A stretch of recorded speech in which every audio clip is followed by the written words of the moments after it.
The last week of the winter session of Parliament, and that political stalemate, however, is continuing over the security lapse, as the opposition insisting that Home Minister Amit Shah make a statement on security lapse. The government, on its part, has said that the matter is under investigation. The Prime Minister also said that there's no need for discussion, but it's very serious, and we need to understand why this took place. However, today as well, that ruckus continuing, the stalemate continuing, also demands that the opposition MPs who were suspended last week be reinstated. There you can see some of them protesting on the stairs of the Parliament, and Derek O'Brien, the Rajya Sabha MP who was suspended, also a part of that protest. Sonia Gandhi there approaching them as she went in to Parliament. Let's go across to Vasudha now for more. And Vasudha, so for a fourth day today, that ruckus, that stalemate has continued. The opposition wanting the Home Minister to make a statement. Opposition also, the Congress asking for the 13 suspended MPs to be reinstated.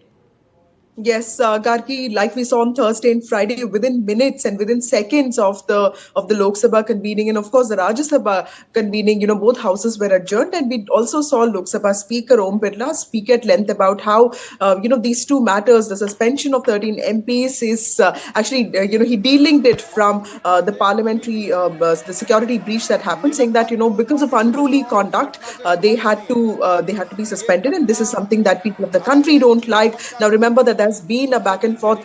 There's been exchange of letters between Adhir Ranjan Chaudhary and also Mr. Om Birla has written to all MPs saying that there are already two high-powered committees looking into the parliamentary security breach. Yesterday, Prime Minister in an interview to Dainik Jagran said that within 15-20 days, we will have the report and we'll know what exactly went wrong and who are these people, who were their handlers. So he has also assured people, and of course, Home Minister himself has put together this committee headed by the CRPF DG. So clearly, many things happening out there, but the opposition is not in any mood to let go of the government on this, because clearly the visitors pass was through a BJP MP's office. So this is something that the opposition thinks is very important to corner the BJP on. Today there was a meeting of the opposition leaders at 10 o'clock, and what I understand from my sources is that the opposition is very keen on cornering the government, but at the same time it does not want this IPC, CRPC and Indian Evidence Act, the rehauled bill, to pass, because that is something it wants to cite its objections on.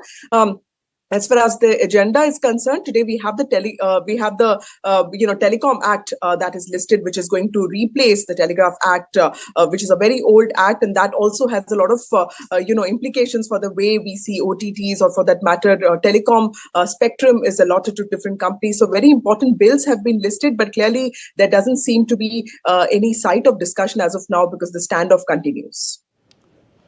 All right, Vasudha, thanks so much for joining us with all those details. So both Lok Sabha and Rajya Sabha are currently adjourned today as well. This is the last week of the winter session.